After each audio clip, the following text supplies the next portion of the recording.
અને સાહેબ કલ્પના તો કરો, ધોળા દિવસે ગાડીઓના ભાડા મૂકો તોય ભેગા ના થાય, એ રાતના અંધારામાં રાતના 3 વાગે આ સમાજ ભેગો થાય.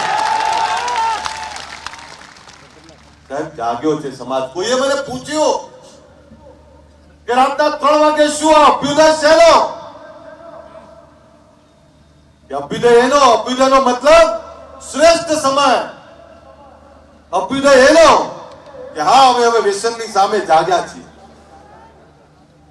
એ દિવસ યાદ કરો 2016 26મી જાન્યુઆરીનો એ દિવસ જ્યારે જીએમડીસી ગ્રાઉન્ડમાં આપણે લાખોની સંખ્યામાં એકત્રિત થયા હતા અને ત્યારે વાત મૂકી હતી વ્યસન મુક્તિની. અને જ્યારે વ્યસન મુક્તિની વાત મૂકી ત્યારે લોકો આપણા પર હસતા હતા. કેમ હસતા હતા? કે આપણામાં વ્યસનો ખૂબ હતા. કોઈ સમાજનો દીકરો રાહ ભટકેલો દારૂ પીને જતો હોય તો લોકો એવું જ ક્યાં ઠાકોર હશે.